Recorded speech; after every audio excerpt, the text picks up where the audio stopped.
Good morning, everyone. Welcome to today's goal setting workshop. So before we get into things, I just want to make sure everyone is ready. So make sure you grab a pen and paper, or if you want to use your laptop, just somewhere that you can write or scribe.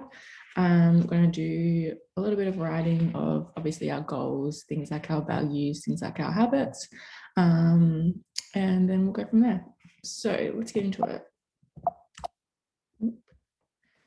So today we're going to go through a few different things. So we're going to go through why we might set goals, understanding our values and how they can lead to better creating habits and I guess finding success in our goal setting ventures.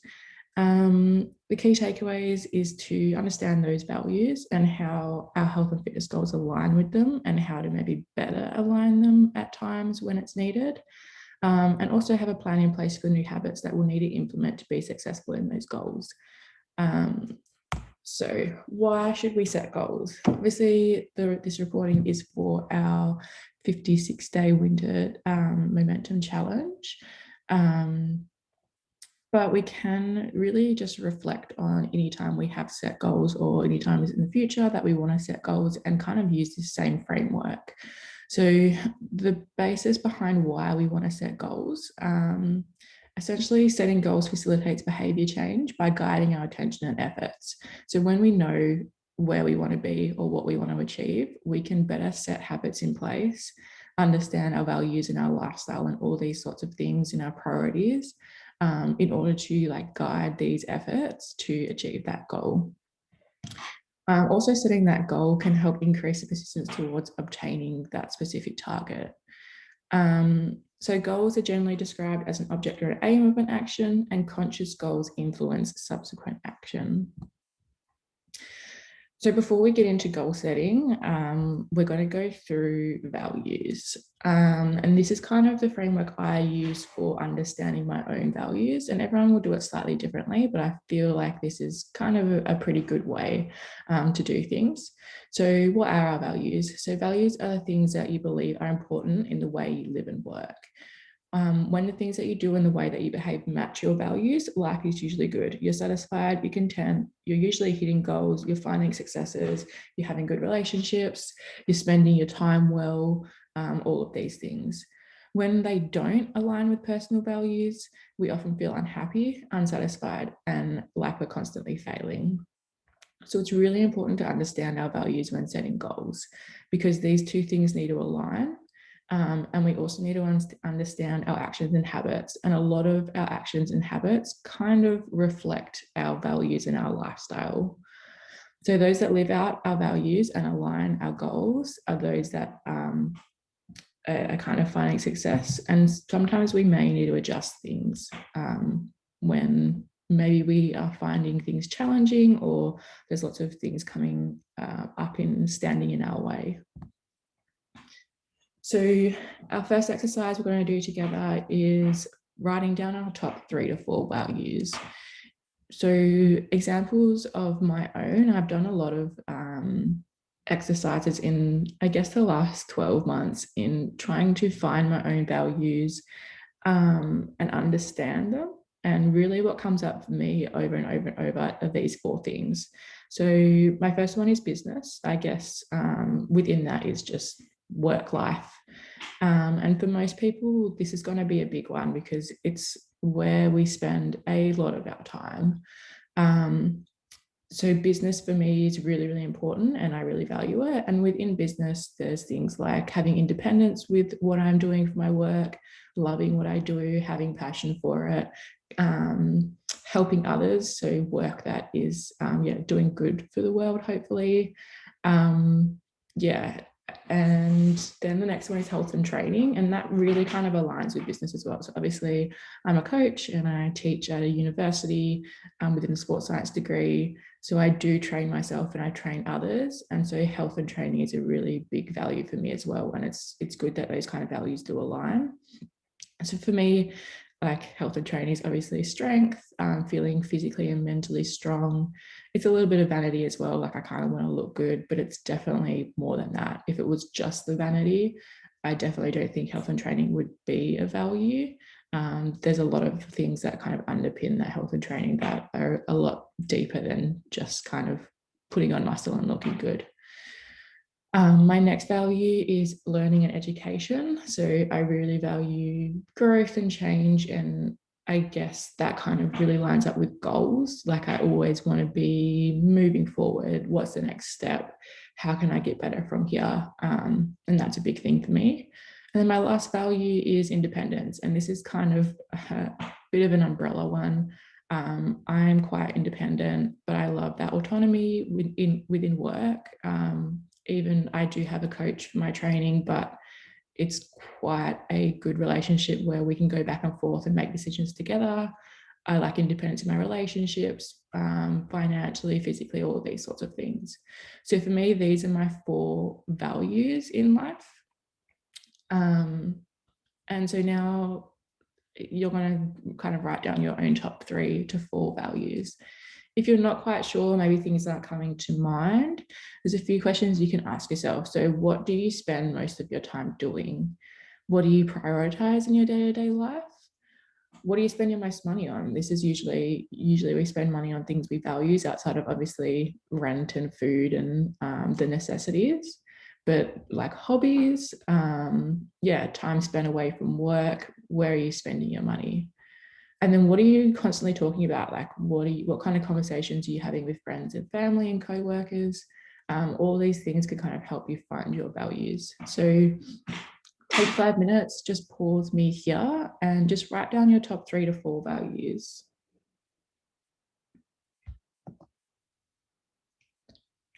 Cool. So now we've got our values. We're now going to discuss and write down our top, again, 3 to 4 training, health, or performance-based goals. And hopefully they kind of align with our current values. So for me, my top health and fitness goals, I actually wrote these at the start of 2022. So it's kind of cool to reflect and see now that we're in June, how I'm actually tracking with them. So at the start of the year, I set the goals of consistently training strength 4 to 5 times a week, tracking my nutrition for a year. This one was a big one. It's more of an educational tool just to ensure that my nutrition is on track for my training goals. I also had the goal of sleeping 8+ hours per night and being really consistent with that. And then improving and challenging my conditioning. So I've actually been pretty on track with all these goals, which is nice to see. So now you're going to write down your top health and fitness performance-based goals. They can be for just this 56-day challenge, so kind of more short-term goals, or you can think beyond that as well. So what do we really want to be hitting in the next 56 days or more? Even reflecting on the goals that you may have set at the beginning of the year. I know we kind of always do those new year goals, and generally they're health and fitness related as well. So maybe reevaluating where you are with those goals, resetting them, adjusting them if needed, maybe making them a little bit harder if you've already achieved them. So again, just pause me here and write down your top health, training or performance-based goals.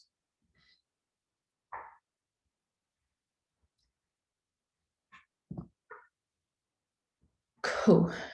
Now we're going to discuss habits. So habits are, I guess, how we can appropriately align our values with our goals. So habits are what kind of form our crucial components of behavior. So the Oxford English Dictionary defines a habit as a settled or regular tendency or practice, especially the one that is hard to give up. Generally, it's also an automatic reaction to a specific situation. So we often think of habits as small decisions and actions that we perform every day. So for example, things like brushing your teeth, washing your face in the morning, maybe you make your bed when you wake up, all of these sorts of things. And according to recent research, habits account for approximately 40% of our behaviors on any given day. And they're kind of automatic. So we find that we do them each day without really having to force ourselves, no willpower. They just kind of happen without too much thought. Because once they are formed, they operate automatically. There are some habits that are less automatic. So maybe things like going to the gym is a little bit of a less automatic habit than brushing your teeth. However, it's really important to see that the second half of that definition, it's a reaction to a specific situation. So if we can set things in place that will kind of, so say your goal is to hit the gym 4 to 5 times a week, and at the moment you're only hitting twice a week. We can set things in place to try and automate that reaction to get those extra 2 to 3 days. So things like packing your bag the night before and taking it to work, making sure you've prepped your food for the day so that you don't have to go home for training. All of these sorts of things, like kind of stacking things that you're already doing with that new behavior that you want to implement. Habits can be good or bad, and that's a thing to understand, and they can often be hard to break. So good and bad habits, either way can be hard to break. There's a few things that I believe we need to have, a few variables that we need to have in order to set habits and maintain them, I guess, make them successful. And these ones are, we're thinking more about the goals that we're setting. So if we want to train 3 to 4 times a week, what habits do I need to have? What variables do I need to have in place to set the habits to achieve that 4 to 5 times a week? Or if it's a more specific goal, so maybe you want to get 1 pull-up by the end of this 56-day challenge. What do we need to implement in order to get that 1 pull-up? The first one, I think, is knowledge. So do you know the habits you need to put in place to actually achieve that goal? So how do we get the 1 pull-up?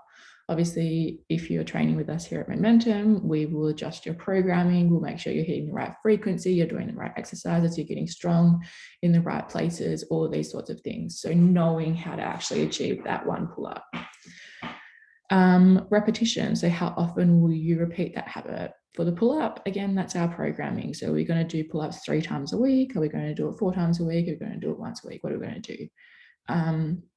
For something a bit more generalized, so hitting the gym 4 to 5 times a week.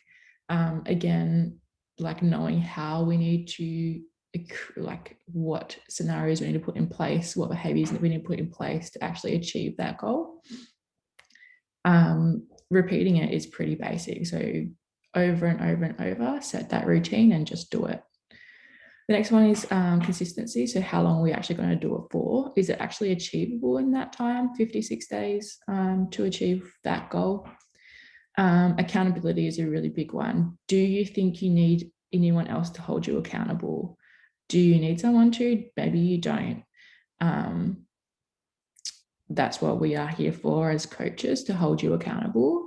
That's a little bit on you as well, but essentially having someone there that you kind of know, in the back of your mind is going to check in on you and say, hey, why didn't you hit the gym today? Hey, how did that session feel? How can we make it better? All these sorts of things. So do you need accountability? And that's a big one. Asking for someone to hold you accountable, if you know that's something that you need, is really, really important. And then any challenges. So do you know what hurdles might stand in your way? What constraints are high? If constraints are high, generally we're less likely to achieve that goal. So for example, if your goal is to hit 5 sessions a week, but you work 45 hours a week and you have 2 kids and you have a partner and you have, all these other things, kids sport on the weekends and that sort of thing, maybe that's not achievable. Maybe 5 days a week is actually too much of a challenge and you're better off aiming for 3. And we can hit 3 consistently, and we can adjust programming to still achieve all of your health and fitness goals in those 3 sessions. So understanding the challenges and the constraints and the hurdles that you might face as well. So habits can be as small as necessary, and habits can also compound. So now I want you to just write down what kind of habits would you need to focus on in order to achieve your goals? So for me, top priority is, according to those goals that I had set, that I can action now. So obviously one of the goals was to track my food. So I can literally implement that right now, and I have been. So tracking every day. If I want to improve my conditioning, which was one of my goals, get a program for conditioning, which I have done as well. Rowing, with a group of friends. So I actually got the accountability there as well. And I have a coach that writes the programming. Switch on bedtime mode on my phone, sort out my calendar. They kind of all go hand in hand to get that 8 hours of sleep. Sometimes it happens, sometimes it doesn't, but I'm very consistent with it. And these kind of things help. And then scheduling sessions. So that will help me achieve both my 4 to 5 training sessions a week, also my conditioning. I need to make time for that, as well as that recovery. So getting the sleep. So making sure I'm just kind of organized with everything. To adding gradually. So I set those goals at the start of the year, and you can do the same thing for now. Some things you might be able to add in straight away. So right this moment, I can do this. Other things you might just build up. So for me, building up to 2 conditioning sessions per week was more attainable because I'd been doing 0, and smashing out 2 a week was probably going to wreck my body a little bit too much. So I built up to the 2. So I started with 1 a week, then I did 2 a week sometimes and back down to 1 a week, and I took a week off, and then I'm kind of building up to 2. So that was like a gradual habit to add in.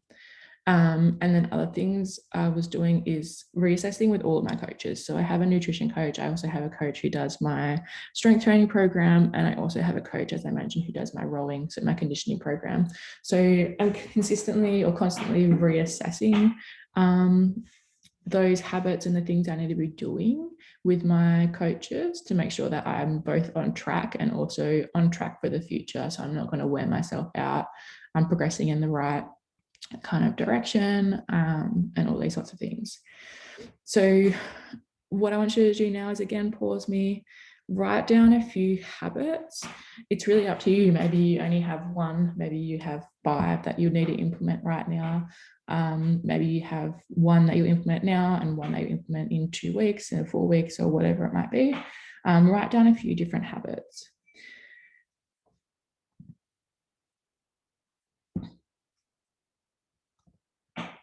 Cool. Before we go on to the last slide, I just want to go through something that's really helped me in the last maybe 12 months, and that is understanding priorities. So I've got priorities written in there. So if I go back to my values, and you can do exactly the same for yourself. So if I had 10 points, and those 10 points are representing like 100% of not only my time, but also my finances, my energy, my willpower, my commitment, my brain power, all of these sorts of things. I have 10 points that's what those 10 points are representing. And I can put 10 points into these 4 different categories or these 4 different values. So for example, at this point in time, it's June, it's winter. I've got a few different things going on, but I can probably prioritize business. I'm going to give that 3 points. It's probably taking up 30% of all my time, energy, finances, blah, blah, blah. My health and training has ramped down a little bit because over the last kind of 4 months, so the start of the year, health and training was really, really high. So I probably had that as like a 5 to 50%. So at the moment, it's a little bit lower than that. So I'm going to put that as like a 1. So that's 4 of my points, 3 for business, 1 for health and training.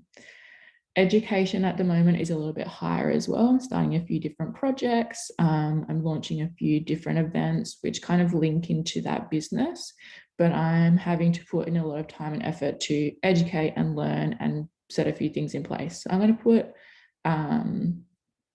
maybe a 4 there. So what's that? So 3, 4. So that's 8 points. That's about right. And then independence. So my relationships, tracking my finances, all of these sorts of things, I'm going to put as a 2. Under that bracket, I kind of also put things like alone time, recovery, and these sorts of things. So having my own independence in those times as well, making choices to stay away from people, as well as the opposite side of the spectrum. So relationships, making the time to actually spend with people, form relationships, value my friendships, all these sorts of things. So that's my 10 points. That's my 100%. So business is 3, health and training is 1, education's 4, independence is 2. That's at this point in time. Moving forward, and as I already kind of mentioned previously, so at the start of the year, those priorities do change. So my values all stay the same. However, my energy goes into each one slightly differently.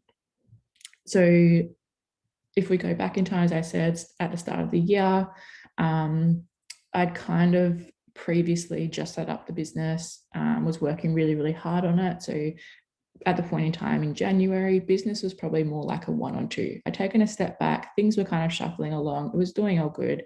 And I put in way more effort into my health and training. So health and training was probably at a 5, business was at a 2, education was at a 1, independence was at a 2, whatever's left over. So these things are going to change, and that's really, really important. So your priorities will change even though your values will stay the same. And it's really important to understand that when setting any goal, but especially when we're looking at health and fitness goals, because there may be certain times in the year, in your life, whenever it might be, where your health and fitness is really, really high, and it needs to be and it can be, and maybe times when it's a little bit lower. However, we should never let it get to 0. So we should always have like a baseline of health and fitness, of everything, of all of these values really, because they're all important. A baseline that maybe it never goes below 2, or maybe it never goes below 3, or whatever you want to set it at. But it's understanding where you are in this point in time and making sure your priorities are lining up with your values and they are lining up with your goals. Because if we set these extraordinary goals and they aren't lining up with our values or priorities at this time, then we're going to be pretty disappointed when we aren't finding success in them. So it's a little bit of a 3-way shuffle of things. So we set our goals, we understand our values, we understand our priorities and those habits that we need to put in place. And we may need to adjust things up and down accordingly when we set these health and fitness goals, depending on how important they are to you. And I hope they are important to you. So our last slide is tracking your successes or failures, and both are really important because we learn from both, right? So understanding when you want to achieve these goals by. What are you tracking? So do you have a calendar where you're tracking your sessions hit? Are you tracking your training in a diary? What are you doing? Are you tracking how many pull-ups you do per week, if that's, pull-up is your goal? How will you know whether you're on track or not? This is where it's good to get an accountability partner or a coach or anything like that, because they'll keep you pretty honest. Like, are you hitting your goals? Are we on track to hit the goal by that time? If not, what can we do and what can we put in place?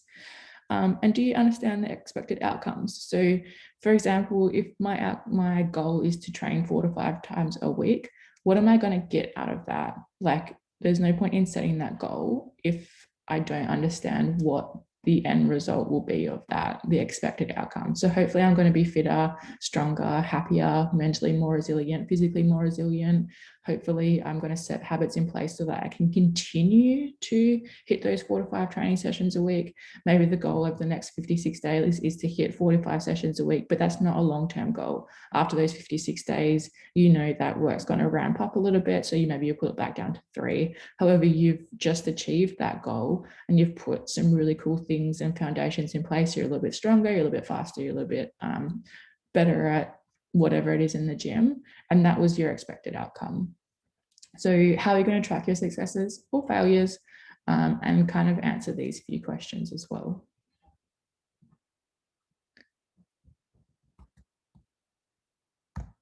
Beautiful. Thank you for listening in to that presentation. I hope that was a little bit eye-opening. I hope you set some pretty good goals for the next 56 days, and I look forward to helping you and challenging you through these 56 days.